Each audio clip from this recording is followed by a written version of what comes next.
Good evening. I'm Hamilton Fish of the Nation Institute, co-publishers of... Thank you. Good evening. How's that? I'm Hamilton Fish of the Nation Institute, co-publishers of Nation Books. I'd like to welcome our live audience here in New York and our viewers around the country to tonight's conversation. First, a few important items, if they haven't already been addressed. Cell phones, please turn them off. We're going to be doing questions to our panelists. Cards will be passed around. Please fill them out, pass them to the end of your row. We'll collect them later on in the program. And following the program, there will be a book signing with both of our authors. The books are for sale over in the corner, and I'll explain how the system will work at that time. The Nation Institute has a long tradition of sponsoring public events, dating back to a gathering in the late 1960s in Los Angeles, where Reverend Martin Luther King first voiced his opposition to the Vietnam War. Today we are again immersed in war, a different kind of war perhaps, but still one that has left mothers all over America grieving over the loss of their children. One such brave woman is with us tonight. She captured our hearts and opened our minds with her vigil in Crawford this summer. Welcome to New York, Cindy Sheehan.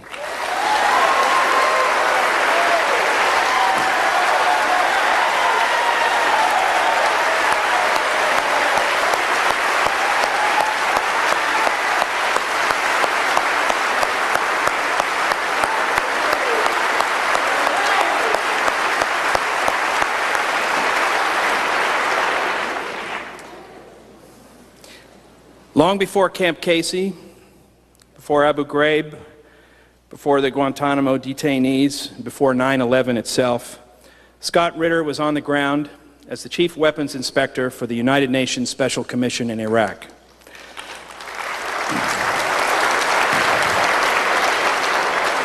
A former major in the U.S. Marines, Ritter had spent several months of the Gulf War serving under General Norman Schwarzkopf with Marine Central Command headquarters in Saudi Arabia. In 1991, Ritter joined the United Nations Weapons Inspection Team, or UNSCOM, serving for the balance of the decade. He took part in 52 inspections missions, 14 of them as chief. Scott's latest book is Iraq Confidential, his new title from Nation Books, which charts the disillusionment of a patriot who came to realize that in its zeal for regime change, his own government sought to undermine weapons control in the Middle East. And to conduct tonight's conversation, and perhaps to endure some cross-examination himself, we're delighted to welcome legendary investigative reporter Seymour Hersh.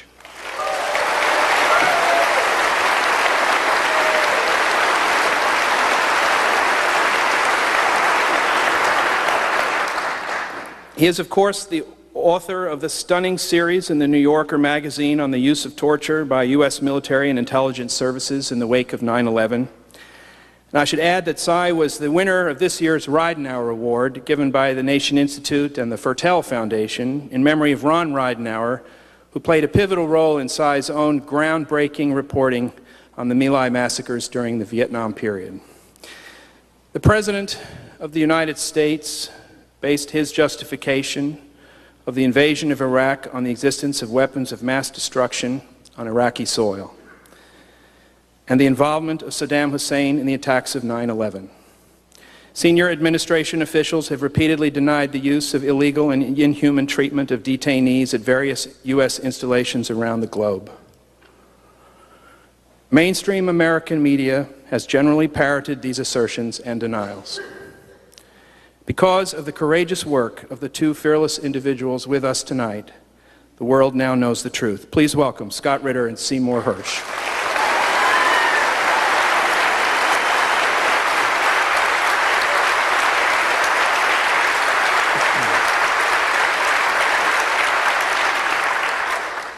What I'm going to do, since make sure, if you can't hear me, do yell, as if I have to tell you.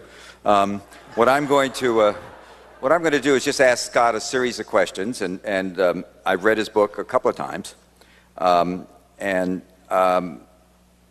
Basically, we're going to try and have some fun. Consider Scott and I your little orchestra playing on the deck of the Titanic as it goes down, because we're all in grave trouble here. So, Scott, to begin, before we even talk about how we got to where we are, in terms of where we are, the critical question is, the way I look at it, my own personal view is we have two options in Iraq. We can get all our troops out by midnight tonight, A, and option B, we can get them all out by tomorrow night at midnight. And so I wonder where you sit on that. What's your view? Well, you know, I view that Iraq is a nation that's on fire. I mean, there's a horrific problem that faces not only the people of Iraq, but the United States and the entire world about what's happened in that country. And the fuel that feeds that fire is the presence of American and British troops. This is widely acknowledged by the very generals that are in charge of the military action in Iraq. So the best way to put out the fire is to separate the fuel from the flame. So I'm a big proponent of bringing the troops home as soon as possible. Today's the best day we're going to have in Iraq. Tomorrow's going to be worse, and the day after that's going to be even worse. But we also have to recognize that, you know, one of the reasons why we didn't move to Baghdad in 1991 to take out Saddam was that there was wide recognition that if you get rid of Saddam and you don't have a good idea of what's going to take his place, that Iraq will devolve into chaos and anarchy. Well, we've done just that. We got rid of Saddam, and we have no clue what was going to take his place. And so simply pulling the troops out is only half of the problem.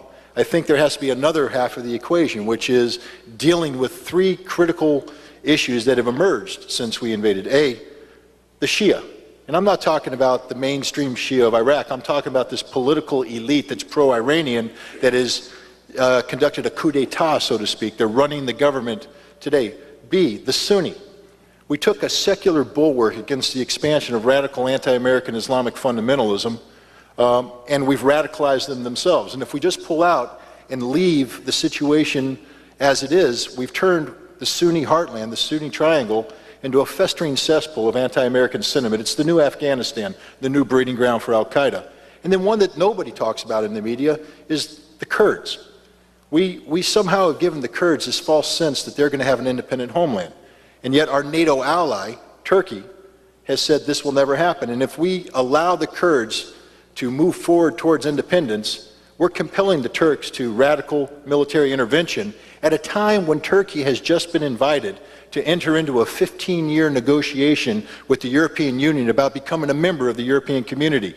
If the Turks move against the Kurds, that negotiation's over, which means that Turkey has been rejected by Europe and will be heading towards the embrace of radical anti-American Islam. So it's not just about getting the troops out.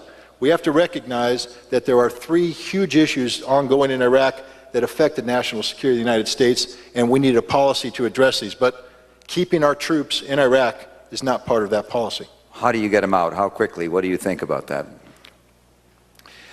The quicker the better. I mean, I'd leave it up to military professionals to determine how you reduce perimeters. There's some areas of the country that you can just literally up and run. But we have a significant force in place. We have significant infrastructure in place. And we have an active insurgency that would take advantage of any weaknesses. But I guarantee you this. If we went to the insurgents, and I do believe that we're having some sort of interaction with the insurgents today, and said, we're getting out of here, all attacks would stop. They'd do everything they can to make sure that the road out of Iraq was as IED-free as possible. A lot of people disagree with that. A lot of people, this is an administration, one of the things that's always remarkable to me in terms of how the press doesn't push certain issues, and the Congress, and admittedly on any given day, it's in my view of the Congress is that, or the Senate in particular, they're you know, you can't decide whether they're supine or prone, but they're down. And so we've had along with the Democratic Party, so we've really had a serious problem. But how, a very wise man said to me the other day, somebody that knows the Middle East well, knows the Shia well, he says, you don't even understand your peril. He said, speaking about our country here and this administration, he said, the goal no longer is to remove us out of Iraq. The goal now is to get us out of the Middle East. Well, I mean, first of all, I don't think we want to get out of the Middle East until we got some serious issues that Hurricane Katrina has highlighted. Our addiction to oil. And until we solve this addiction, we are going to be interacting with the Middle East. And I don't think it's a matter of... No, what I actually meant was that The Shia want us out. No, I'm saying that, but somebody clapped about maybe that's a good thing for us to get out of the Middle East. I don't think it's a good thing for us to get out of the Middle East. I think we have a responsibility to our own citizens and indeed to the world to leverage the enormous good that our country represents into doing good in the Middle East. You know, American presence doesn't have to be negative in its connotation. Today, thanks to the Bush administration, when we say an American presence in X country or Y country, it generally has a negative connotation because the Bush administration doesn't have the best interests of the world or even the American people in mind when they carry out a certain course of action. But I do believe that we have to be concerned about this Shia concept. And I would even go further and call it an Iranian concept, where the Iranians are saying that we can take advantage of the serious missteps that the United States has made vis-a-vis Iraq to reassert Iran or Persia as the dominant power in the Middle East. And unfortunately, if we continue to stay the course, as the Republicans in the Bush administration speak of, and indeed many Democrats, including Hillary Clinton and others who aspire to national leadership, stay the course plays right into the Iranian hands. Needless to say, this isn't a debate. Well, it is too bad, but let's go back to the beginning. One of the things about the book that's amazing is that it's not about the Bush administration. And if there are any villains in this book, I'm talking about Scott's new book, if there are any villains, they include Sandy Berger, the National Security Advisor, and Madeleine Albright. And basically what this book does, and there's been so much talk, I know we're going to have to deal with it eventually with the New York Times and all the problems there, but one of the things that's breathtaking about this book, in terms of, I've always been a newspaper guy, is the amount of news stories and new information. And Scott's describing in more detail and with named sources, basically a 2 or 3 year run of the American government undercutting the inspection process.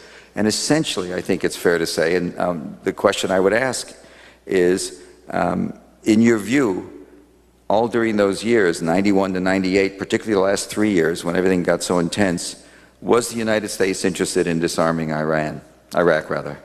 Well, the fact of the matter is the United States was never interested in disarming Iraq. The whole Security Council resolution was geared, that created the UN weapons inspectors and called upon Iraq to disarm, was focused on the one thing and one thing only, and that is a vehicle for the maintenance of economic sanctions that were imposed in August 1990, linked to the liberation of Kuwait. We liberated Kuwait. I participated in that conflict. And one would think, therefore, the sanctions should be lifted. The United States needed to find a vehicle to continue to contain Saddam, because the CIA said all we have to do is wait 6 months and Saddam's going to collapse on his own volition. That vehicle is sanctions. They needed a justification. The justification was disarmament. But understand that. A Chapter 7 resolution of the United Nations Security Council calling for the disarm of Iraq and saying in paragraph 14 that if Iraq complies, sanctions will be lifted. Within months of this resolution being passed, and the United States was a drafter and voted in favor of this resolution, within months, the President, George Herbert Walker Bush, and his Secretary of State, James Baker, are saying publicly, not privately, publicly, that even if Iraq complies with its obligation to disarm, economic sanctions will be maintained until which time Saddam Hussein is removed from power. That is proof positive that disarmament was only useful insofar as it contained through the maintenance of sanctions and facilitated regime change. It was never about disarmament. It was never about getting rid of weapons of mass destruction. It started with George Herbert Walker Bush, and it was a policy continued through 8 years of the Clinton presidency, and then brought us to this current disastrous course of action under the current Bush administration. One of the things that's overwhelming to me was, and as a journalist, was the notion that everybody believed before March of '03 that Saddam had weapons. This is just an urban myth. The fact of the matter is that in my personal experience, and this, I ran into Scott when, about 98, 99, and in talking to people who worked on the UNSCOM and also in the International Atomic Energy Agency, which did a lot of very first-rate reporting, and you know some of the people who wrote some of the reports, former intelligence agents from Britain, among others. They were pretty much clear by '97 that there was very little likelihood that Saddam had weapons. And there were many people in our State Department, our Department of Energy, in the CIA who didn't believe there were weapons. And I think history is going to judge what I can almost call mass hysteria we had about Saddam and weapons. And one of the questions that keeps on coming up now is, why didn't Saddam tell us? Did he tell us? Well, of course he told. Look, let's be honest. The Iraqis were obligated in 1991 to submit a full declaration listing the totality of their holdings of WMD, and they didn't do this. They lied. They failed to declare a nuclear weapons program, they failed to declare a biological weapons program, and they underdeclared their chemical and ballistic missile capabilities. Saddam Hussein intended to retain a strategic deterrent capability, not only to take care of Iran, but also to focus on Israel. What he didn't count on was the tenacity of the inspectors. And very rapidly, by June 1991, we had compelled him into acknowledging that he had a nuclear weapons program, and we pushed him so hard that by the summer of 1991, in the same way that a drug dealer who has police knocking at his door flushes drugs down a toilet to get rid of his stash so they can tell the cops, I don't have any drugs, the Iraqis, not wanting to admit that they lied, flushed their stash down the toilet. They blew up all their weapons and buried it in the desert, and then tried to maintain the fiction that they had told the truth. And by 1992, they were compelled, again, because of the tenacity of the inspectors, to come clean. People say, why didn't Saddam Hussein admit being disarmed? In 1992, they submitted a declaration that said, everything's been destroyed, we have nothing left. In 1995, they turned over the totality of their document cache. Again, not willingly, it took years of inspections to pressure them, but the bottom line is, by 1995, there were no more weapons in Iraq, there were no more documents in Iraq, there was no more production capability in Iraq, because we were monitoring the totality of Iraq's industrial infrastructure with the most technologically advanced, the most intrusive arms control regime in the history of arms control. And we knew that while we couldn't account for everything that the Iraqis said they had destroyed, we could only account for 90 to 95%, we knew that A, we had no evidence of a retained capability, and B, no evidence that Iraq was reconstituting. And furthermore, the CIA knew this, the British intelligence knew this, Israeli intelligence knew this, German intelligence, the whole world knew this. They weren't going to say that Iraq was disarmed, because nobody could say that, but they definitely knew that the Iraqi capability regarding WMD had been reduced to as near to zero as you could bring it, and that Iraq represented a threat to no one when it came to weapons of mass destruction. But you were very worried all the way through the end about what you call the concealment mechanism. Why don't you tell the audience about that? Well, the concealment mechanism, I mean, here's the thing. Hussein Kamal, the son-in-law of Saddam Hussein, defects in August of 1995. And he's debriefed by the CIA, by British intelligence, and by UN weapons inspectors. And his debriefing on all three occasions is consistent on two things. One, all weapons had been destroyed. Hussein Kamal repeated this over and over and over again. There's nothing left in Iraq, he said. But then he talked about what happened in 1991, and he said, Saddam's bodyguards, the Special Republican Guard, the Special Security Organization, they were hiding weapons back then, and they're still hiding documents and components today. And you need to go after these guys. And so that's what we did. I mean, we had been lied to by the Iraqis in 1991. They had a mechanism in place then to hide things from us. The Iraqis have come clean about the fact that they hid things and where they are, but they never talked about how they hid it. And now we're being told that it's ongoing today. So now we have to investigate what occurred in 1991, who did it, and then we have to make sure that it's been disbanded and that they're not doing it today. Unfortunately, that means going after Saddam Hussein's security. This is like the Iranians coming in and telling the United States that we want to investigate the Secret Service and how they protect the president. There's no way Americans would let that happen, and there was no way the Iraqis were going to bend over and let us come in and inspect Saddam Hussein's security forces. The other element in all of this, of course, is that, as Scott writes about, there were things going on inside his own organization that he didn't know about, operations being run by the CIA, and in effect, I think it's not an overstatement to say, in your book, in your belief anyway, and by the way, I can say that as a journalist I've independently talked to people and verified much of this, all of it.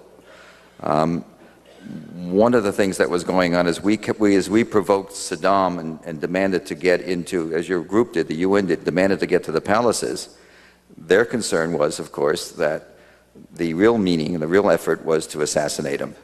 And lo and behold.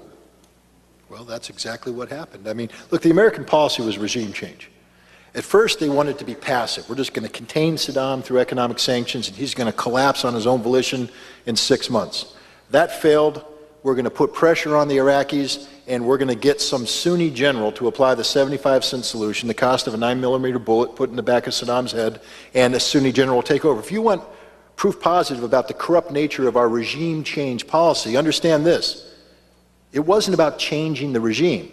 It wasn't about getting rid of the Ba'athist Party or transforming Iraq into a modern democracy back in the early 1990s and it was about getting rid of one man, Saddam Hussein. And if he was replaced by a Sunni general who governed Iraq in the exact same fashion, that was okay. And that shows the utter hypocrisy of everything we did. But the CIA was having a difficult time getting near Saddam because he has this outstanding, and I don't mean that in terms of a bunch of good guys, but a very effective security apparatus. By 1995, Saddam's continued survival became a political liability to Bill Clinton. And he was coming up for re-election in 96, and he turned to the CIA and said, get rid of Saddam by the summer of 1996. I need that man gone. And the CIA worked with British intelligence. They brought in somebody named Iyad Allawi. Might be a name familiar to people. He was, for a period of time, the interim prime minister of Iraq after the American occupation. Before he was interim prime minister, however, he was a paid agent of British intelligence and the CIA. And he worked with them to orchestrate this coup d'etat that required them to recruit people on the inside of Iraq to be ready to take out Saddam. But you needed a trigger. And the trigger was a UN weapons inspection that I helped organize. We thought we were going after the concealment mechanism, but it turned out that the CIA was setting us up so that we would go to facilities that housed Saddam's security. We would be blocked. It was anticipated they would block us. And then when we withdrew, there would be a military strike. They would decapitate the security of Saddam. The one place that we wanted to go to, the 3rd Battalion, we weren't allowed to. The CIA said, don't worry about that. We know those guys. They're not bad. And they were supposed to rise up and take Saddam out. Well, the Iraqi intelligence service was very effective at infiltrating this coup. They wrapped it up, and nothing happened in terms of getting rid of Saddam, except one thing. The Iraqis were fully aware of the role played by the CIA in infiltrating UNSCOM and using UNSCOM for own devices. And the ultimate tragedy of this is that from that point on, every time a UN weapons inspector went into Iraq, somebody with a blue hat, they weren't viewed by the Iraqis as somebody who was trying to disarm Iraq. They were viewed by the Iraqis as somebody trying to kill their president, and they were right. When did you learn about this?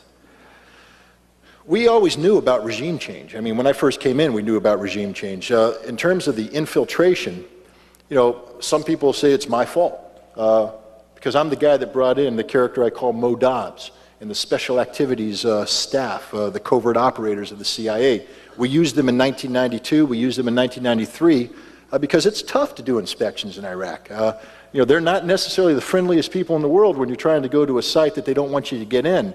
And you can't have a bunch of thin-necked, geeky scientists trying to do this job. You need guys. Are you talking about New Yorkers? No, but you need guys with thick necks and thick arms. And the CIA had plenty of these guys who could do logistics, they could do planning, they could do communications in austere environments. So we used these guys, and we used them in June. The problem came afterwards when we started doing follow-up inspections. First of all, the Iraqis would come to me. And they would say, Mr. Ritter, what are you doing? You're supposed to be an inspector, and yet you're doing all this bad stuff. We know about the CIA's coup attempt. And I'm going, what coup attempt? We know what happened in June. What happened in June? And suddenly we start inspecting sites, and I see documents that start sending off signals in my head about, oh my gosh, the unit the CIA didn't want us to go to was the unit that was liquidated by Saddam Hussein in the aftermath of the failed coup, because that was the unit that was trying to take out Saddam. And suddenly the light goes off, and you're sitting there going, we've had the wool pulled over our eyes. We've been used.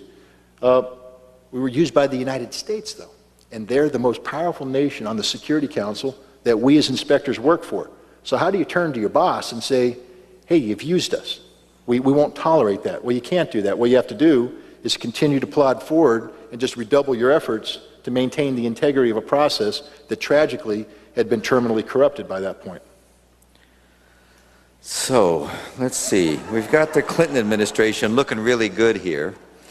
What I always say, when I do speeches, I always start by saying, the bad news is, let's see now, there's 1,190 days left of the Bush presidency, and the good news is, tomorrow morning there'll be one less. And so the question is, so if Clinton wasn't so good, where are we now? Well, I mean, I'll start off, and I want to highlight that point that Clinton wasn't so good. You know, there's a lot of talk today in the Democratically controlled Judiciary Committee about going after the Bush administration for crimes, for lying to Congress, and et cetera. And, you know, I'm all in favor of that. Bring on the indictments, but don't stop with the Bush administration. If you want to have a truly bipartisan indictment, take it down and you indict Madeleine Albright, you indict Sandy Berger, you indict every person on the Clinton administration that committed the exact same crime that the Bush administration has committed today. Lying during the course of your official duty. That's a felony. That's a high crime and misdemeanor. That's language in the Constitution that triggers certain events like impeachment. So let's not just simply turn this into a Bush bashing event. This is about a failure not only of the Bush administration, but of the United States of America. And we have to look in the mirror and recognize that what all the Bush administration did is take advantage of a systemic failure on the part of the United States as a whole, a failure that not only involves the executive, but it involves the legislative branch, Congress, whether they're prone or supine, whatever you want to say. Congress has abrogated its responsibilities under the Constitution, and they've abrogated it for years. Then there's the media, and yes, we can turn this into a media bashing event, but you know what? The media only feeds the American people the poison they're willing to swallow. And we, the people of the United States of America, seem to want our news in no more than 3-minute chunks with sound bites of 30 seconds or less, and it can't be too complicated. And so what we did is allowed ourselves throughout the decade of the 1990s to be pre-programmed into accepting at face value, without question, anything that was negative about Saddam Hussein's regime. And this made selling the war in Iraq on the basis of a lie the easiest task ever faced by the Bush administration. There's always the argument that one virtue of what we did, no matter how bad it is, we got rid of a very bad dictator. What do you know, I have my answer to that. What's your answer to that one? Well, be interested to hear what your answer is, but you know, look, that invokes the notion of the ends justify the means. I mean, that's basically what we're saying here, is that who cares about the lie? Who cares about the WMD? You know, we got rid of a bad guy. The ends justify the means. And I have to be frank. If there's anybody here who calls themselves a citizen of the United States of America, and you endorse the notion of the ends justify the means, submit your passport for destruction and get the hell out of my country. Because this is a country that is founded on the rule of law as set forth by the Constitution of the United States, the Constitution that the men and women who serve us swore an oath of allegiance to, the Constitution that our government, every government official swears an oath of allegiance to, and it's about due process. Democracy is ugly. Sometimes it doesn't work as smoothly as it wanted to do. But if you're sitting here and saying that when it comes to Saddam that the ends justify the means, where do you draw the line? Where do you draw the line? And you can't tell me that it's only going to stop here. It's about the rule of law. It's about the Constitution. And if we wanted to get rid of Saddam Hussein, then we should have had a debate, discussion, and dialogue about the real reasons and not make up some artificiality called weapons of mass destruction. This is not Plato's Republic. I mean, Scott. and there are a lot of realities. There are a lot of give and take on all these issues. For example, I always joke, and I think I mean it. The one thing Bill Clinton did that strikes me as remarkable is he was the first American president since World War II to actually bomb white people in Kosovo. So there is some good. He isn't as bad. It's just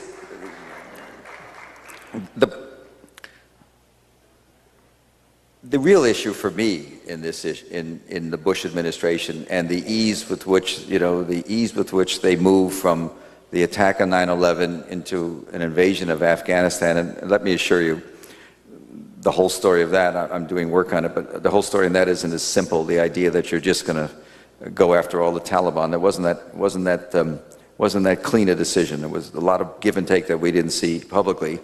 But the ease in which we moved into the war in Iraq does strike me as getting at the fabric of democracy, because we literally were taken over, I think. I think it's not an exaggeration to say, by 8 or 9 neocons, a cult, if you will. And we were taken over, and there was, for all of your talk about, and I know you mean it, and I know there are many people who served in the military who share your view and are just as vibrant about it as you are. But yet, the military has been totally docile. We haven't had one senior officer go public. As we can trash the Congress all we want, and we'd still be ahead of the game. The bureaucracy, the federal bureaucracy, we saw an awful lot of acquiescence. The press has been, this is, I think history will judge, this is one of the low points of the response to Bush will be a low point for the American press corps. So where are we? Where do we go from there? How powerful is democracy? How close are we to the edge? What happens now? Well, the deal about democracy, especially American democracy, is that it's supposed to be a participation event. You know, we've got this wonderful thing called the Constitution. I'd like Americans to start reading the Constitution and understanding what that document means. That way, maybe people wouldn't sit there and say, well, Scott Ritter, it's pie in the sky, Plato's Republic. No, it's not. It's what we stand for. It's what the values and ideals of our nation are. They're enshrined in that document. And there's no other document in the world like it. But the fact that most Americans have it, you know, my wife comes from the former Soviet Union. She had to actually study the Constitution and take a test on the Constitution before she became a citizen. And so she knows the Constitution better than the vast majority of natural-born Americans. And so Americans need to start to come to grips of who they are, because unless you know the Constitution, understand what representative democracy means, and that's not just about voting people in, it's about holding people accountable for what they do in your name, then you're not a citizen, and that's what we lack, is citizenship. But let me ask you this. As somebody who knows the military pretty well, what about the failure of the military to speak out? I mean, what do you think? I know there's no answer, but what do you think? I have a hard time blaming the military for this. You know, there's a gentleman, he's a colonel on active duty today, H.R. McMaster, that wrote a great book about the Vietnam War called Dereliction of Duty. And it's about the failure of the Joint Chiefs of Staff to stand up and do the right thing about Vietnam. And the same dereliction of duty is taking place today by the Joint Chiefs of Staff. Yes, I agree. There comes a time when you're a senior officer in the U.S. military, when you see the civilian leadership behaving in the manner that they are, it's not about picking up the phone and calling a journalist, and I know that would do you great harm if they stopped doing that, but it's about taking the stars off your collar and throwing them on the table and say, I will not be a part of this charade, and nobody's been willing to do that. But let's get back to reality. Where's McMaster now, do you know? Well, McMaster's a brigade commander in Iraq. I think he just ran combat operations in Tal Afar. He was the brigade commander in Tal Afar. I can tell you just from, that's the operation that took place a few months ago in northern Iraq. The worst part of it took place during Katrina. There were men in the military who were very happy about the lack of American attention. Well, of course, it's been dwindling anyway. At one point, I'm told, we had more than 100 raids, air raids on that village. I've had officers come back and use the word genocide and talk about talking about turning in their colonel. What is it? Bird? Wings? Birds, yeah. What is it? Turning in his... They're full bird colonels, his eagle wings. His eagles, okay, turning in his eagles. Talking to me about what they consider to be genocide, and at one point the Turkish Red Crescent, the Red Cross from Turkey, came across and offered to provide some support for the 200,000 people of Tal Afar that had been bombed, given in obscurity because of Katrina, and they were told no by us. And so what is the system that makes a guy like McMaster, who could write such a brilliant book, about which the generals still talk? They still get together, the generals still talk about their lack of morality or amorality or whatever it is. They worry about it in their own private meetings. I've talked to people who've gone, they meet together 3 or 4 times a year. So what is it about this war, this president? Where are we with this stuff? What's going to happen? Who's going to break out and tell us? The war there, in case anybody has any illusions, if you were to read the Arab press about what's going on every day, when we have stories talking about guys in the New York Times the other day, maybe yesterday, pilots flying supersonic jets saying they saw 25 to 40 insurgents go into a building, so they destroyed the building, killing that many insurgents. Insurgents is the new word for body count. And it just goes down so smoothly. I just see it happen. The press just automatically glams on to the notion that everybody we say is an insurgent is, and yet if you look at El Hayat and the other press, and you get a sense every day those papers are filled with little children dying, being maimed, and the amount of hatred that's being generated against us, the amount of resentment, the number of jihadists we're creating. The war in Iraq is not an external war, it's an indigenous war, and it's getting worse. So why not blame the military? Why not say one of those guys should speak out? Well, I'm not saying that they shouldn't speak out. I mean, it would be wonderful, and this is not pressure on H.R. McMaster's, but if he set the example, if he came back from Iraq and said, this is a war that's not only unwinnable, but this is a war that's morally unacceptable, and I can no longer participate in this conflict, and he resigned. Who knows, that might set the standard for other men of honor to step forward, but it's a very difficult thing to ask a soldier to do what the average American citizen won't. I mean, why do we put the burden on the soldier to speak out instead of putting the burden on the American public to become more empowered, to become enraged about what's happening, to vote out of office? We got an election coming up in 2006. Rather than waiting for McMaster's to resign, why don't we vote out of Congress everybody who voted in favor of this war? Well,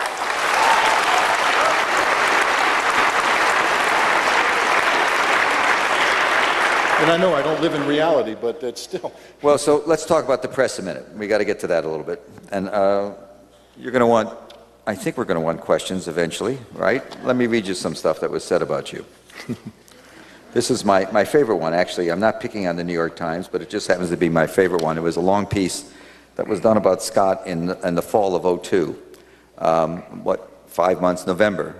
Would have been 5 months before the invasion.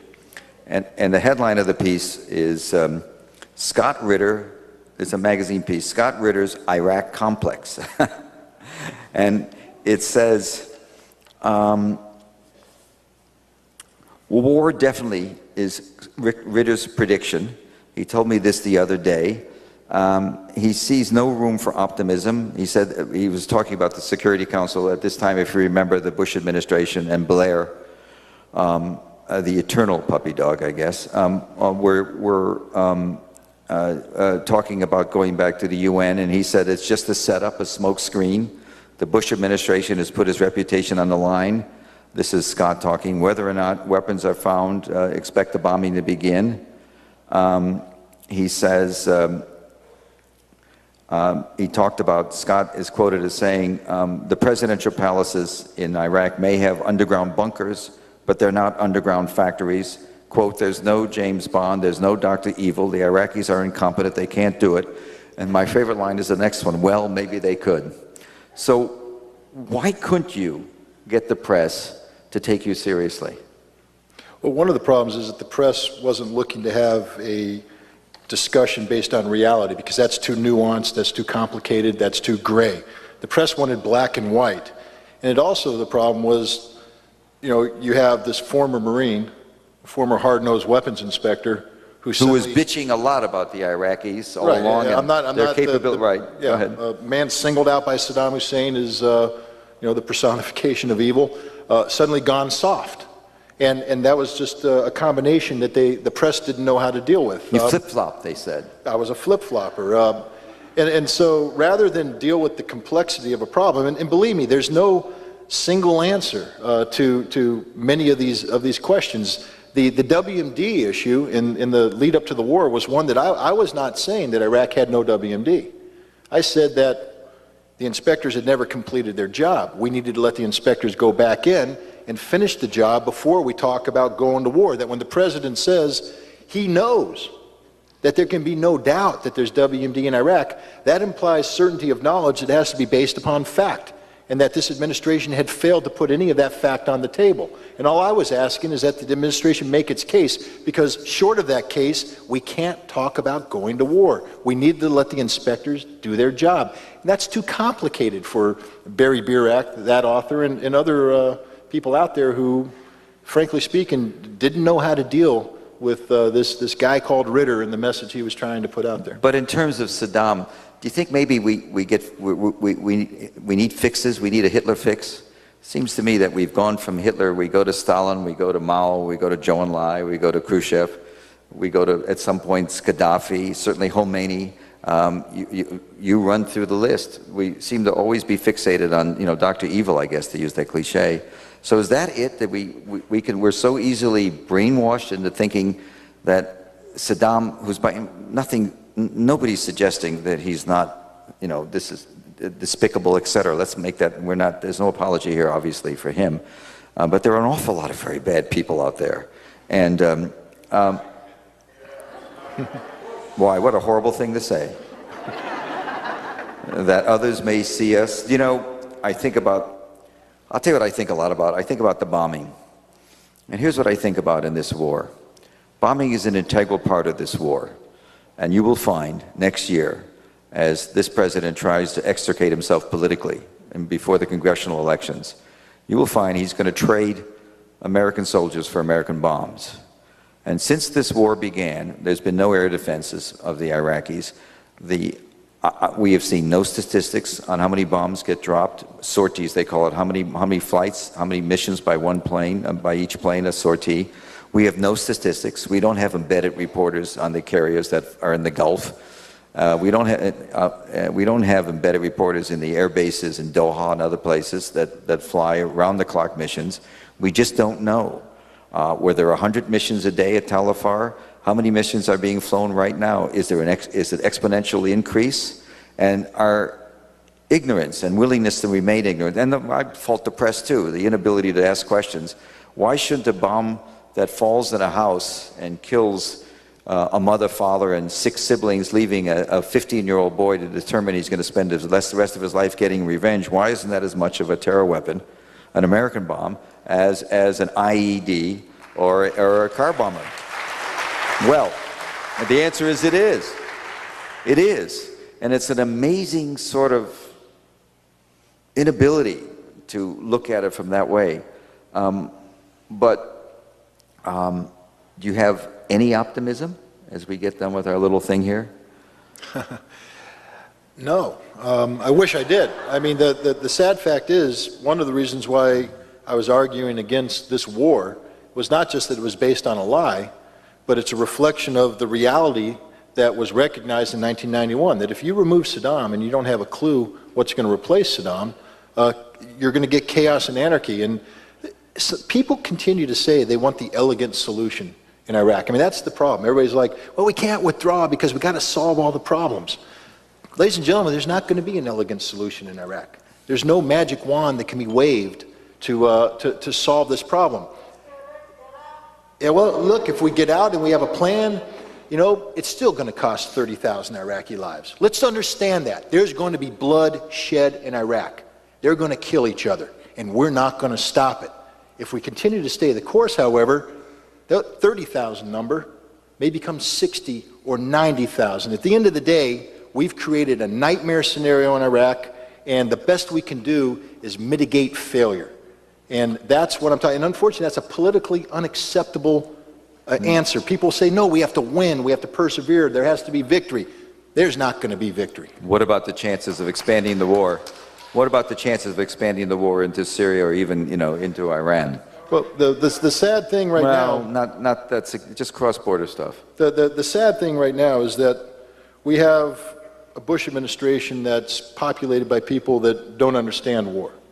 They've never been in the military, they've never served in combat, and they don't know what it means to have a son die, or to have a friend die, or have a brother die, or have a comrade die. And so that's why you have a Secretary of State like Condoleezza Rice, who has the gall to stand before the American people and say that war is the only guarantor of peace and security. And now she testified before the U.S. Congress today, and she said that not only is Iraq probably going to be another 10-year investment of time, blood, and national treasure for the American public, but that Syria and Iran may very well be the next targets of the Bush administration. So this administration has learned nothing. But what's worse is that Congress has learned nothing. There were no tough questions to Condoleezza Rice.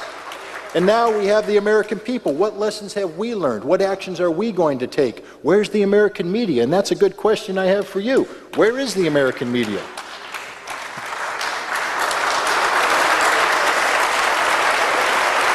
Well, somebody I know, a high-up official who disagrees, off the record, of course, or privately, said to me about Condi, he said, well, when she became Secretary of State, we all heard that she'd have the president's ear, but we didn't know that all she'd do is lick it.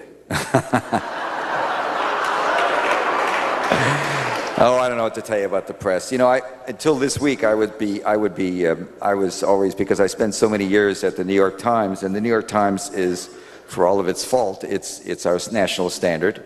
It's the paper by which, certainly during Watergate, and when I was writing for it from 72 to 79, I felt that in going on writing about Vietnam and writing about the coup in Chile and writing about my favorite born-again liar, Mr. Kissinger, you could really write with great freedom. And it's sometimes I think, in just going through carefully looking at the stuff over the last few days, I think sometimes that maybe the solution, the New York Times Corporation is a very big industry. It's got it's internet, a lot of cable companies, other media, radio stations. Maybe they should just spin it off to somebody, who knows how to run a newspaper, because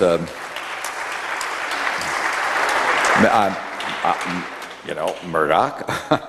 Or maybe there's a good suburban newspaper chain in Westchester or northern New Jersey, or maybe a bunch of kids in the Daily News could get their daddies to cough up enough money to buy it, and they could take it over. But somebody's got to do something, because it's too important an institution to be floundering the way it is. And we all have a stake. I asked somebody who worked there, we all have a stake in making this paper and urging it to get better quick. Because it is a paper that essentially failed in the mission it had against Bush. It had a mission to tell the truth, and it did not. And please, you can't just blame Judy Miller. It's not that simple. No, I'll tell you something about that story. What interests me no end is that she had been doing what she's been doing for 6 or 7 years. And there was no question about where she stood, and particularly in the last 3 years, about who she was dealing with.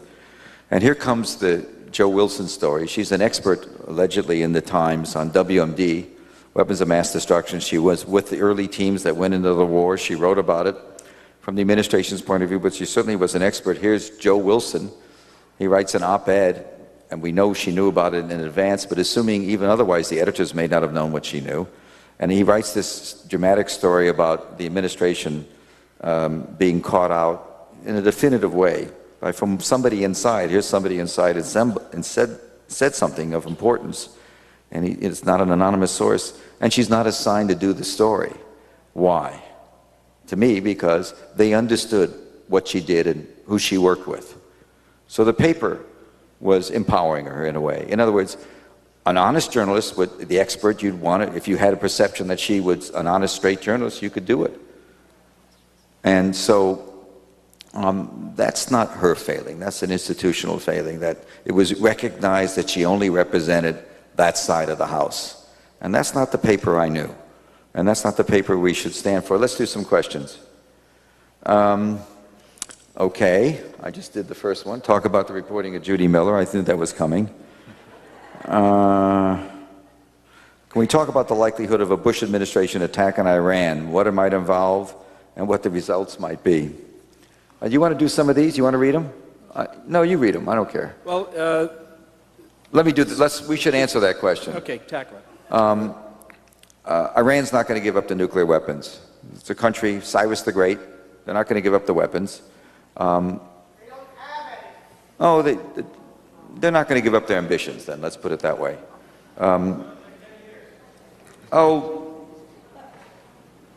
That's not those are all factoids. The fact is they have an ambition. They weren't very straight about it. They misled the IAEA. This guy won a Nobel Prize because he had an awful lot of integrity, al-Baridi. And so their hands aren't, admittedly from their point of view, if they're surrounded by people with bombs who won't, have bombs who aren't their friends. They have Israel, which is always in any discussion the elephant in the room of any policy. They have Israel viewing Iran as the existential threat. I think it does. The leadership there does, as an existential threat, certainly more than Iraq. And what scares the hell out of me is I know some of the things they're doing. We haven't stopped very aggressive actions against them. Very aggressive, covert actions. We've been increasing it. We've been making very threatening, explicit threats of the most horrific kind. And every wise man I know says to me that we can't do it. We just can't do it because Iran is too powerful. We don't have an armed forces. If we did do it, there would be, if you think Osama bin Laden caused trouble here on 9/11, there are 3 million Iranians in America. You would see things happen here that would be unbelievable. Sai, a question for both of you. To what extent do you consider the maintenance of perpetual war a priority for this administration to fuel high military spending, continued military spending? I don't know about fueling continued military spending. I've always likened the neocons as parasites who attach themselves to hosts. And they've attached themselves to the Republican Party, a party that I'm a member of, and I know that elicits hissing and booing in many corners of America today. But gives you credibility here. The neocons are a minority element of the far right wing of the Republican Party. These are people who flourished in the 1980s during the Reagan administration when they had the evil empire. And because you had an evil empire, because they had a focus, they could sit there and talk about certain empowering devices, such as programs to build weaponry, programs that exploited the fear and the ignorance of the American public. When the Soviet Union went away, the neocons were at a loss. What do? You need something to replace it. That's where Paul Wolfowitz and others came up with the idea of stepping into the vacuum and talking about global domination. And they wrote a variety of papers that came out first in 1992, then in 1997 as the vision statement of the Project for a New American Century. And today it's manifested itself as the National Security Strategy of the United States, which were promulgated in September 2002, 1 year to the date after the September 11th attacks. And I think this is a vehicle that does create the conditions of perpetual war, because with perpetual war, you have perpetual fear. And when the American people are perpetually ignorant, this fear can be exploited, and it's been exploited very, very effectively by the Bush administration and their neoconservative parasites.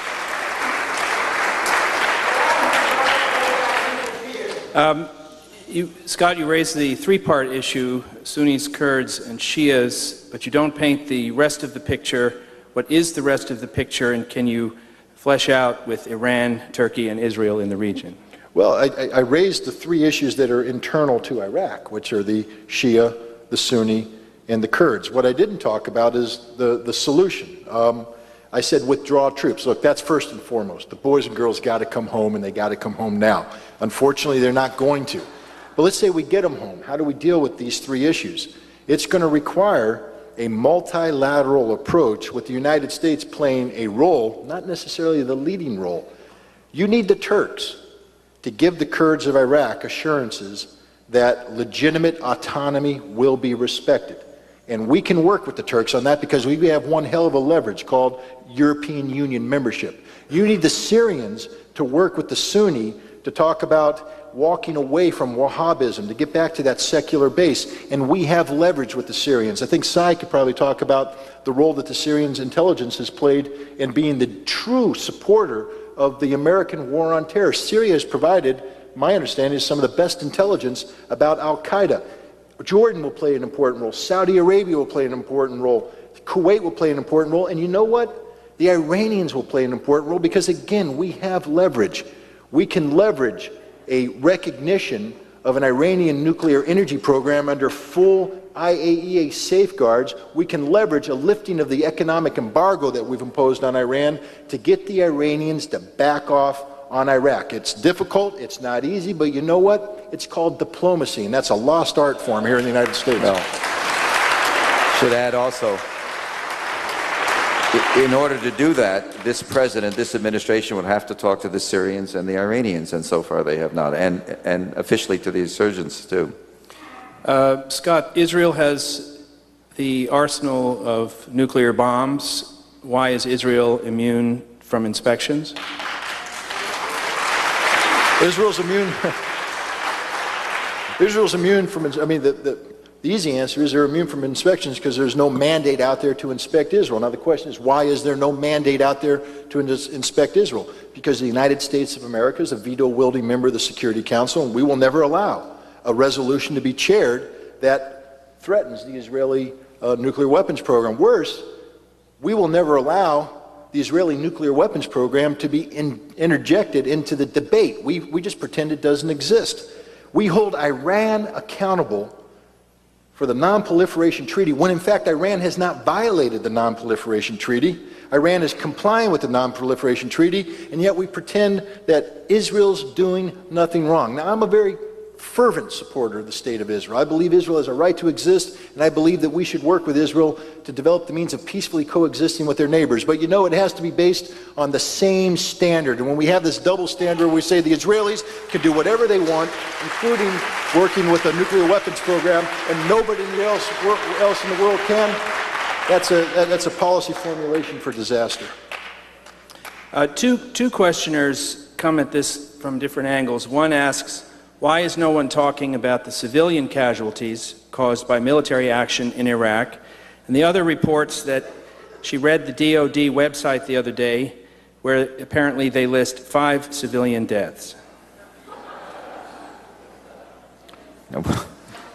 Those questions answer themselves. I will say something about Israel. In this book, Scott describes in great detail how competent he eventually turned away from America and its intelligence services and took much of some of the raw intelligence that had to be analyzed, overhead camera work and intercepts, to the Israelis because they could do it better, quicker, and ended up people thinking you were what, an Israeli agent? Well, I was accused of being an Israeli spy, but you know, the Israelis brought more integrity to that process than the United States and the CIA ever did.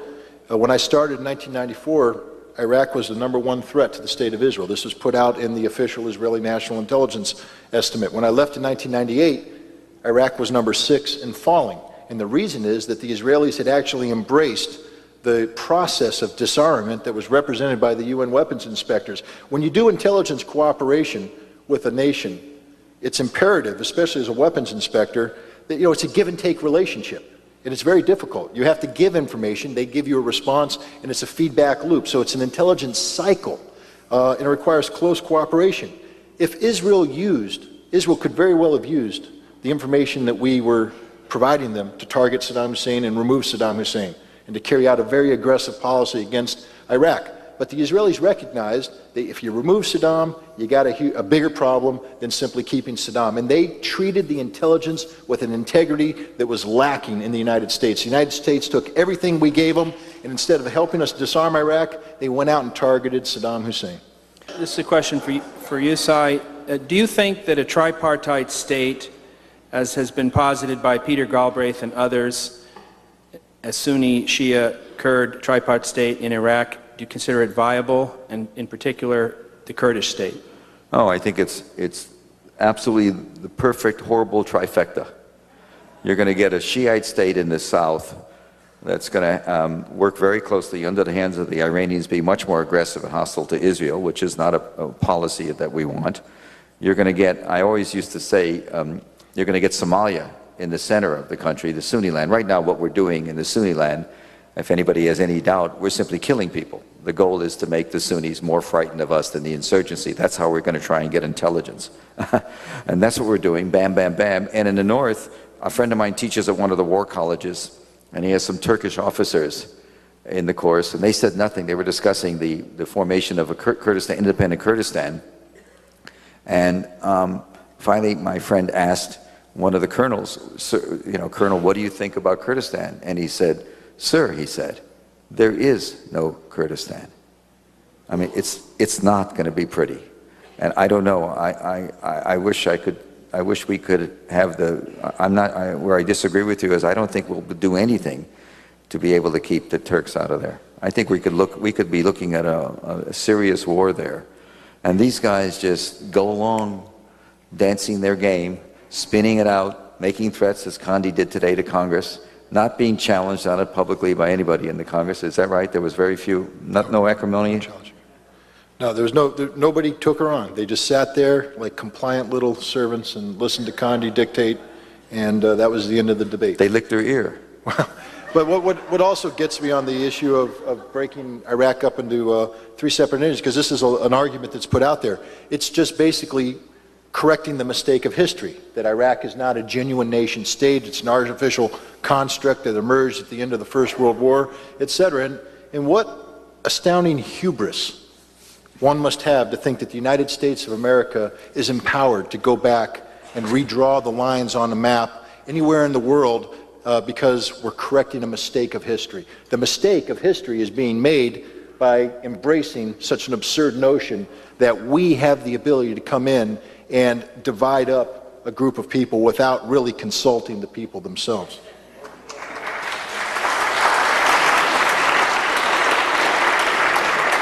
I'd like to address a couple of questions that deal more directly with domestic politics and activism. Tens of thousands of Americans converged on Washington last month against the war. Cindy Sheehan reignited the anti-war movement, and now someone is camping out by Blair's house. Yet everyone still feels disempowered. What more can Americans do? Many members of Congress voted for the war based on misinformation. Should all of them be voted out of office? The short answer is yes. I think that, when people, look, I'm going to get in trouble with the anti-war movement here, but I'm just going to tell you my personal opinion. These demonstrations that take place, 100,000 people get together, they hold hands, they light candles, they sing Kumbaya, then they go home, and there's no follow-through. It's an exercise in self-gratification, and there's no follow-up. They always flounder, and that's one of the problems. They need to have a focus. It can't be anti-this. It's time we engage in pro-democracy, and that means that we establish the basic conditions of representing the American people. And one of these basic conditions is, if you voted yes, we vote no. You're out in 2006, and that has to become the mantra. If you voted yes for war, we vote no, and you're out. And it's time that we start growing a new generation of American leaders. Why do we continue to allow special interests in these various parties, whether it be a Republican Party or Democratic Party, to put such awful choices up before the American people to represent them in positions of extreme importance? The fact that George W. Bush and John Kerry were the two choices we had in the last election is the most harsh indictment of the system we have in place today.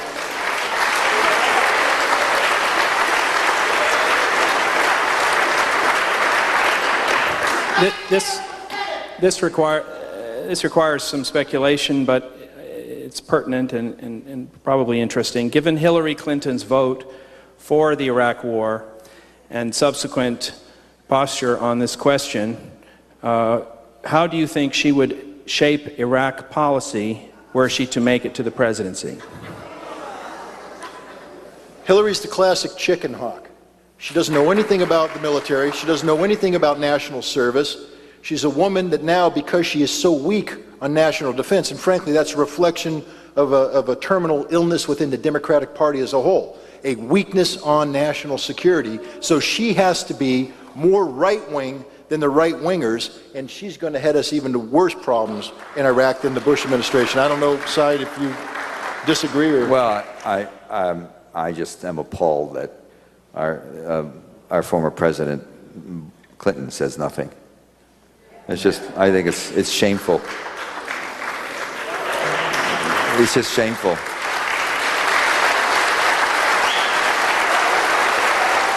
You know, let me say something. About a month ago, the Democrats, some of the leading theorists, including Sandy and Madeleine Albright, had a secret meeting in Washington. Secret meeting, hasn't been reported yet, as far as I can tell, in which they debated what to do. And they ended up concluding, the general conclusion was, to the horror of some, was that, well, the Republicans are floundering now. Let's do nothing, let's say nothing, and let them bottom out. And the notion that the leadership would let more Americans and Iraqis and others perhaps die, and Afghanistans die, because they might be able to steal Kentucky or Georgia away from the Republican Party, you know, if they go quiet, is really so abhorrent. And one just says, I'll tell you what I saw that was very interesting in the last election.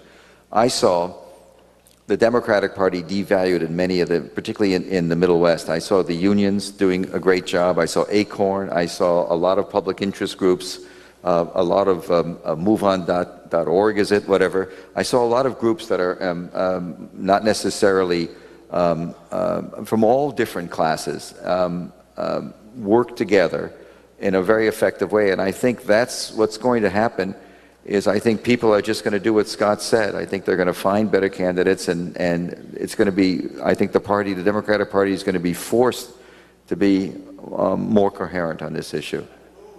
Well, I don't know. We always seem to have somebody. We've got 2 years.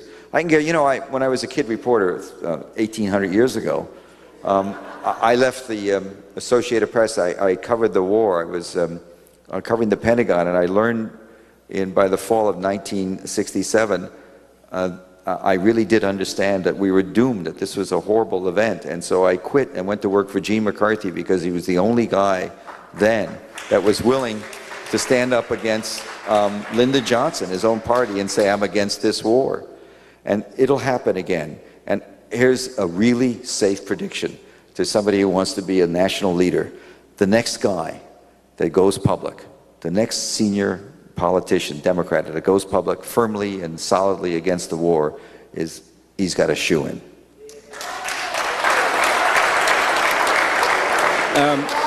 This question for Cy Hersh. How much direct influence does Vice President Cheney have on Defense Secretary Rumsfeld and the conduct of the war? Well, I mean, you've just got the guy. I mean, this is the key guy. It's more than that, I would say, on the president. I mean, you know, there's no question that Cheney has been the single force. And one of the great mysteries, I think that historians are going to have to try and struggle with is he did not sign some of those manifestos in 97 and 98 with Wolfowitz and the others, Doug Feith. He was always a realist. He was always a hardliner. He did not, and he was somebody who supported the decision in 91 not to go to Baghdad when Bush's father was under pressure to do so. If you read and hear some of the things he said running for the vice presidency in 2000 and what he said, he was not that way.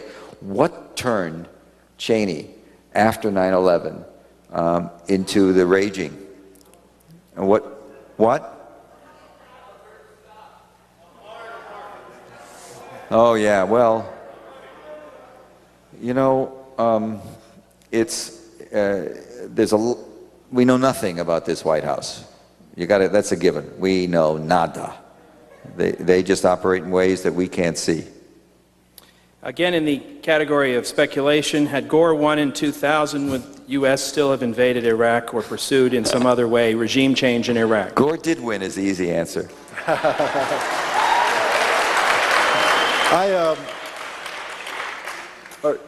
I know I just wrote one book, and that's the one people should be focused on, but I did write another book back in 1999 called Endgame, and in there I discussed the issue of America's Iraq policy. And I said, look, the policy we're on is a policy of inevitable confrontation.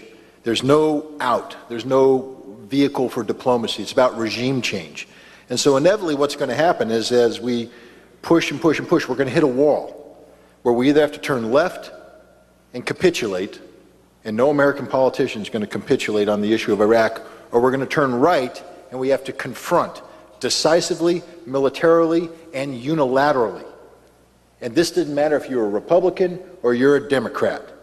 Al Gore was married to the policy of regime change. Al Gore was married to a policy of deceiving the American people about the reality of Iraq. And if Al Gore had been elected in 2000, America would have ended up fighting Iraq. Maybe not along the lines that the Bush administration has pursued, but we would have had to confront Iraq.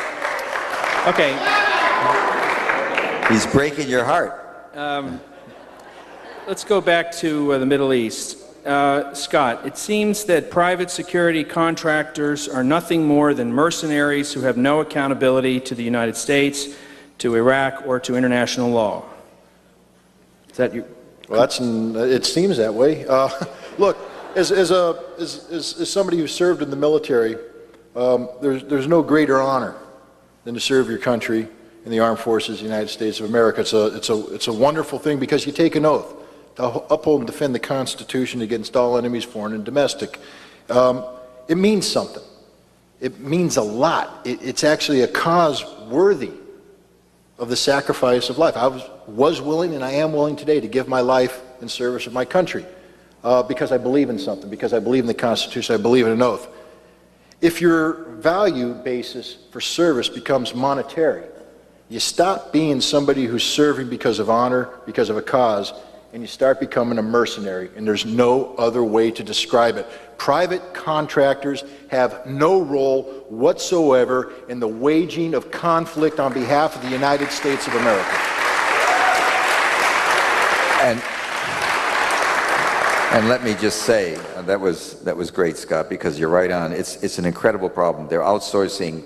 There's a wonderful word we use, rendition, which is basically, disappearing. We called it 2 decades ago in Brazil and Argentina, just grabbing people. It's outsourced now. We outsource, we pay a group of retired CIA guys who have a company to go grab somebody.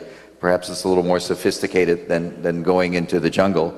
But in Talafar, the one colonel who told me with great horror about what he saw there, he was there for three months. He said at various times, the worst killers were teams of Iraqis led by an retired American Special Forces or CIA retired paramilitary guy who'd come back in as a mercenary, Salvadorian style, and they would go into these towns and villages where they thought there was trouble and just rip up people. And it's so prevalent and so demeaning to us, the extent to which this administration has resorted to this kind of thuggery and this kind of murder incorporated business. It's just shocking. It's something that Congress does not want to look at. It's something that the press, I've actually seen favorable stories about some of these killing teams, which is amazing to me. And I was talking about one in the New York Times Magazine. Just amazing. Could you summarize the role Saudi Arabia is playing in the region, and particularly in the Iraq imbroglio? Well, I can tell you one thing. There isn't a major construction company or large Saudi business, mostly, as you know, the Saudis are Sunni, that isn't financing the insurgency. There's just no question. And it's not just Saudi Arabia. All over the Sunni world in the Middle East, it's a matter of honor to support the insurgency. The insurgency in Iraq, the Sunni insurgency that's involved in this life and death struggle with us, is being financed by people who see what we call insurgents. They see them as people defending themselves from the occupation, the wrongful occupation of the United States. I don't know, that's what I'm told. I don't know what you think or what you hear, Scott, about that issue. I have to be honest and say that I'm probably not that equipped to answer the question about Saudi Arabia and what they're doing in Iraq, other than to note that the Saudi Arabian government has been struggling with the issue of Islamic fundamentalism in the form of Wahhabism, the sect of Sunni Islam that's been embraced by Osama bin Laden and Al-Qaeda. In Iraq today, in western Iraq, in the Sunni heartland, you see a resurgence of Wahhabism, and this is of great concern to the Saudi government. I think they would prefer a return to a secularism that's not there right now. We've denied the Sunnis of Iraq the right to exist as a people. We've taken that away from them. We've disenfranchised them. We've allowed the Kurds and the Shia, not as a people, but as individuals. Jalal Talabani, the president of Iraq today, is a Kurd who waged war against Saddam Hussein's government in the during the Iran-Iraq War. This is about revenge. Jafar is the head of Dawa, a terrorist organization sponsored by Iran that tried to assassinate Saddam Hussein. You look at this trial today that's taking place in Iraq. It's not about law, it's about revenge. Why did they pick the smallest crime that Saddam Hussein committed? Because it was a Dawa assassination attempt that went afoul, that Saddam Hussein attacked Dawa, and now Dawa's in power in Iraq today, getting revenge. Saudi Arabia is very concerned about what's going on, and what's the vehicle to deal with this? Diplomacy? The United States has ruled out diplomacy. So it doesn't surprise me in the least that the Saudis would be funneling resources to selected Sunni insurgent groups. As a matter of honor, and just as a final sort of, I think it's important for Americans to understand that we are fighting a war against the people we started the war against 2.5 years ago. In other words, we began a war against the Sunni Baathists. We did not win when Baghdad fell. All that happened is Saddam, before the war, set up a guerrilla operation, cell operation, insurgency, pre-planned it all, and we're now in year 3 of a war against the people we started. And a 4-star general just the other day said to me, well, we're not winning it, and therefore we're losing it in a sense. We're in the middle of in the 3rd year of a war against the Ba'athist Sunni regime, with or without Saddam. They're fighting us, and they're fighting us pretty hard. And again, that's my interpretation. I just wonder how you see it. Well, absolutely. I mean, look, there was no Missouri moment. The Iraqi government did not surrender. The Iraqi army did not lay down its arms. It was amazing. You talked to some people about the situation in Baghdad, and journalists saw this.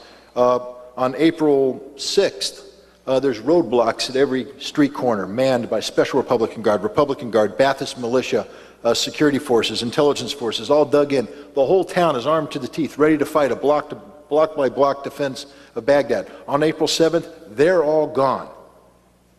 Why? Because Saddam Hussein said, look, I'm not going to sacrifice Baghdad. You guys go, disappear. We have a plan. Let's implement the plan. You know, the Bush administration's criticized, rightly so, for not having a plan for post-war Iraq. Well, guess who did have a plan? Saddam Hussein. And his plans trumping our lack of plan every single day we're in Iraq. For both of you, a strangely underrepresented entity in this conversation, the United Nations. Is there a role, and can they be effective? The United Nations is a membership. It's a club. And it only works if its members abide by the rules that they all agree upon. Those rules are embodied in the United Nations Charter. As an American, I need to point out that Article 6 of our Constitution states that when we enter into an agreement or treaty that's been ratified by 2/3 of the United States Senate, that is the law of the land. This is the Constitution.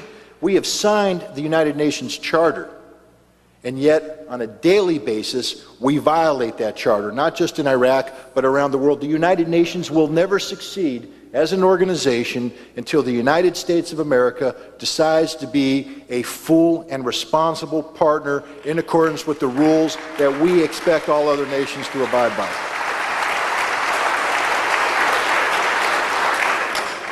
It's been said during the course of this evening's conversation that the U.S. presence does not have to be negative. Could each of you comment on what kind of presence would be positive? You know, there is room. There's always room. You know, this is the glass half full business. There is room.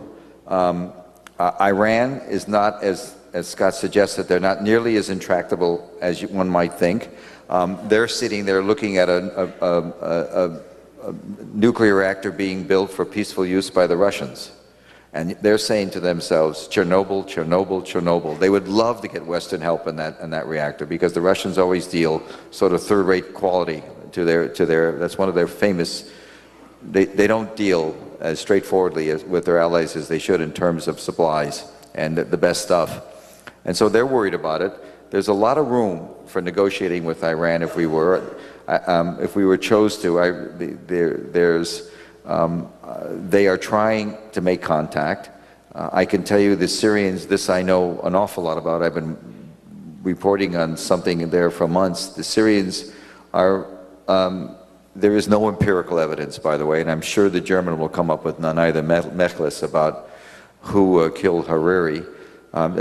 That doesn't mean that the Syrians didn't do it. It doesn't mean that anybody didn't do it. We just don't know. And the Syrians want to play. And so we could actually, as bad as it is, nobody, as Scott said earlier, there's no virtue in chaos in Iraq. And yet, when you have a cult, cults always have, by definition, they have a public and a private meeting. In the cult, the Wolfowitz fight cult, the public rendition is, let's talk about democracy. Privately, they all agree on chaos. Chaos works for these guys. You know, chaos actually is a plus in their eyes. Chaos in the Middle East works, and that's why they're not unhappy with this. So we're really in trouble.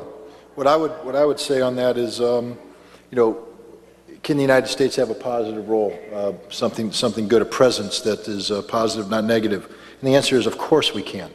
Look, we stand for so many good things, and the world knows that. As bad as this administration has been, as bad as the Clinton administration was, the world still looks to us to be leaders on many things. The key thing about leadership, though, and again, I learned this in the military, your best leaders aren't people who shout and dictate. Your best leaders are those who lead by example, who motivate.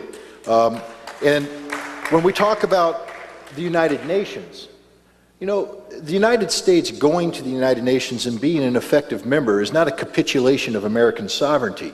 It's actually the best chance for America to display the leadership skills that the world so sadly needs and so sadly wants. And that's the positive role that the United States could be playing today.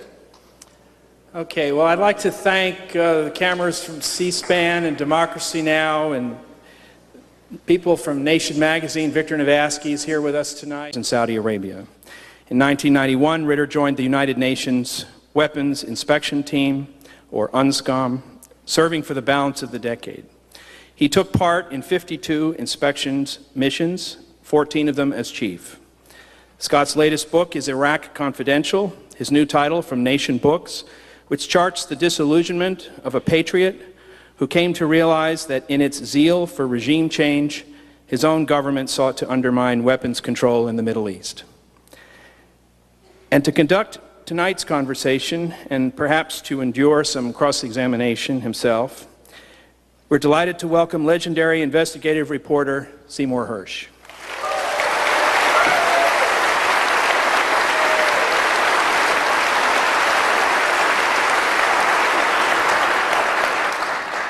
He is, of course, the author of the stunning series in the New Yorker magazine on the use of torture by U.S. military and intelligence services in the wake of 9/11. And I should add that Cy was the winner of this year's Ridenhour Award, given by the Nation Institute and the Fertel Foundation, in memory of Ron Ridenhour, who played a pivotal role in Cy's own groundbreaking reporting on the My Lai massacres during the Vietnam period.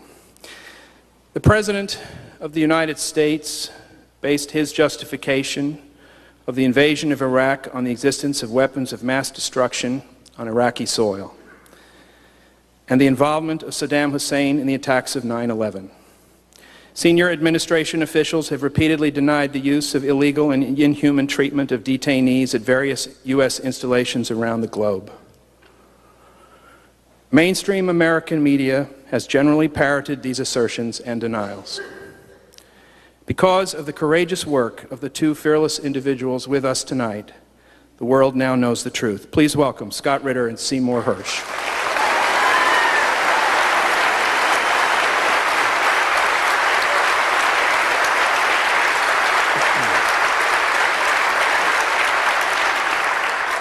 What I'm going to do, since make sure if you can't hear me, do yell as if I have to tell you. What I'm going to do is just ask Scott a series of questions, and I've read his book a couple of times, basically we're going to try and have some fun. Consider Scott and I your little orchestra playing on the deck of the Titanic as it goes down, because we're all in grave trouble here. A member of the European community. If the Turks move against the Kurds, that negotiation's over, which means that Turkey has been rejected by Europe and will be heading towards the embrace of radical anti-American Islam. So it's not just about getting the troops out. We have to recognize that there are three huge issues ongoing in Iraq that affect the national security of the United States, and we need a policy to address these. But keeping our troops in Iraq is not part of that policy. How do you get them out? How quickly? What do you think about that? The quicker the better. I mean, I'd leave it up to military professionals to determine how you reduce perimeters. There's some areas of the country that you can just literally up and run. But we have a significant force in place. We have significant infrastructure in place. And we have an active insurgency that would take advantage of any weaknesses. But I guarantee you this. If we went to the insurgents, and I do believe that we're having some sort of interaction with the insurgents today, and said, we're getting out of here, all attacks would stop. They'd do everything they can to make sure that the road out of Iraq was as IED free as possible. A lot of people disagree with that. A lot of people, this is an administration, one of the things that's always remarkable to me in terms of how the press doesn't push certain issues, and the Congress, and admittedly on any given day, it's in my view of the Congress is that, or the Senate in particular, they're you know, you can't decide whether they're supine or prone, but they're down. And so we've had along with the Democratic Party, so we've really had a serious problem. But how, a very wise man said to me the other day, somebody that knows the Middle East well, knows the Shia well, he says, you don't even understand your peril. He said, speaking about our country here and this administration, he said, the goal no longer is to remove us out of Iraq. The goal now is to get us out of the Middle East. Well, I mean, first of all, I don't think we want to get out of the Middle East until we got some serious issues that Hurricane Katrina has highlighted. Our addiction to oil. And until we solve this addiction, we are going to be interacting with the Middle East. And I don't think it's a matter of... No, what I actually meant was that the Shia want us out. No, I'm saying that, but somebody clapped about maybe that's a good thing for us to get out of the Middle East. I don't think it's a good thing for us to get out of the Middle East. I think we have a responsibility to our own citizens and indeed to the world to leverage the enormous good that our country represents into doing good in the Middle East. You know, American presence doesn't have to be negative in its connotation. Today, thanks to the Bush administration, when we say an American presence in X country or Y country, it generally has a negative connotation because the Bush administration doesn't have the best interests of the world or even the American people in mind when they carry out a certain course of action. But I do believe that we have to be concerned about this Shia concept. And I would even go further and call it an Iranian concept, where the Iranians are saying that we can take advantage of the serious missteps that the United States has made vis-a-vis Iraq to reassert Iran or Persia as the dominant power in the Middle East. And unfortunately, if we continue to stay the course, as the Republicans in the Bush administration speak of, and indeed many Democrats, including Hillary Clinton and others who aspire to national leadership, stay the course plays right into the Iranian hands. Needless to say, this isn't a debate. Well, it is too bad, but let's go back to the beginning. One of the things about the book that's amazing is that it's not about the Bush administration.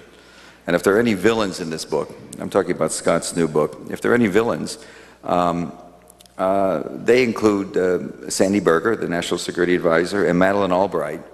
And basically what this book does, and there's been so much talk, I know we're going to have to deal with it eventually with the New York Times and all the problems there, but one of the things that's breathtaking about this book, in terms of, as me, I've always been a newspaper guy, is the amount of news stories and new information. Scott's describing in more detail and with named sources, basically a 2 or 3 year run of the American government undercutting the inspection process. And essentially, I think it's fair to say, and the question I would ask is, in your view, all during those years, 91 to 98, particularly the last 3 years when everything got so intense, was the United States interested in disarming Iraq? Well, the fact of the matter is the United States was never interested in disarming Iraq. The whole Security Council resolution was geared, that created the UN weapons inspectors and called upon Iraq to disarm, was focused on the one thing and one thing only, and that is a... So, Scott, to begin, before we even talk about how we got to where we are, in terms of where we are, the critical question is, the way I look at it, my own personal view is we have two options in Iraq. We can get all our troops out by midnight tonight, A, and option B, we can get them all out by tomorrow night at midnight.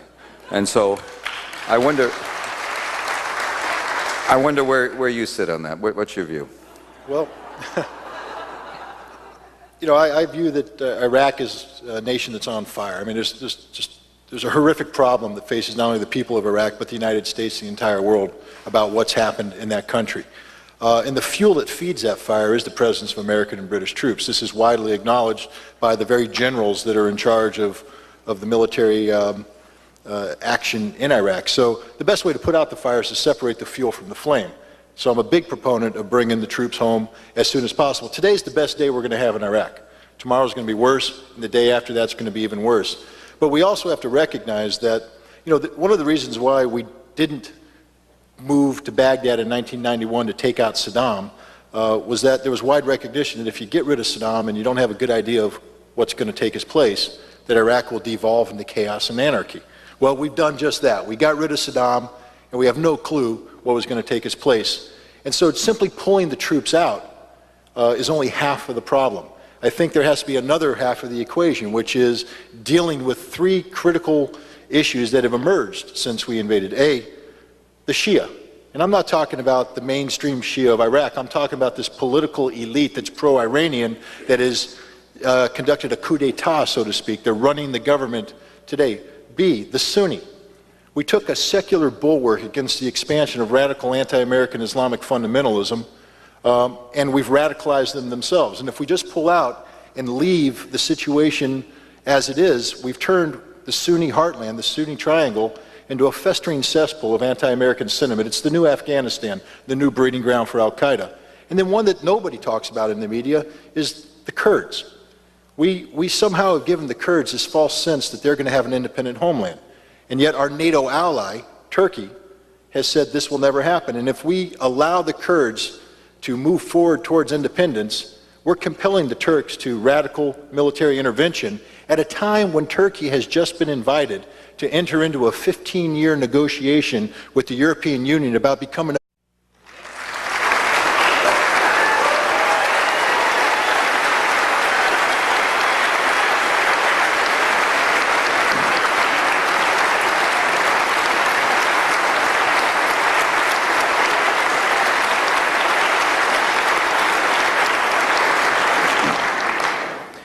Good evening. I'm Hamilton Fish of the Nation Institute, co-publishers of... Thank you. Good evening. How's that? I'm Hamilton Fish of the Nation Institute, co-publishers of Nation Books. I'd like to welcome our live audience here in New York and our viewers around the country to tonight's conversation.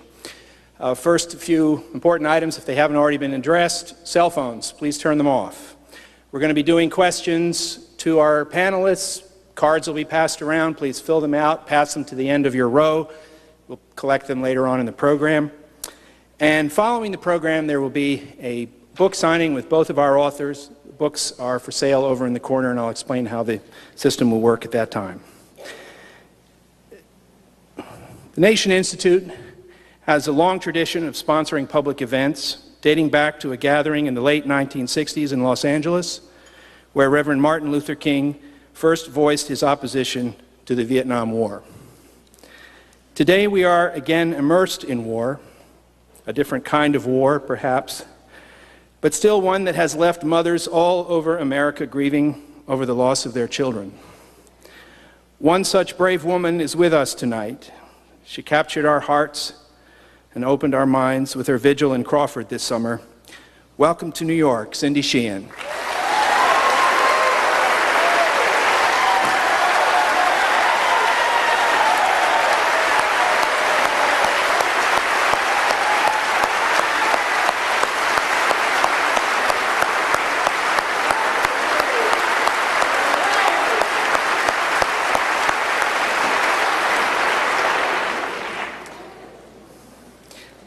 Long before Camp Casey, before Abu Ghraib, before the Guantanamo detainees, before 9/11 itself, Scott Ritter was on the ground as the Chief Weapons Inspector for the United Nations Special Commission in Iraq.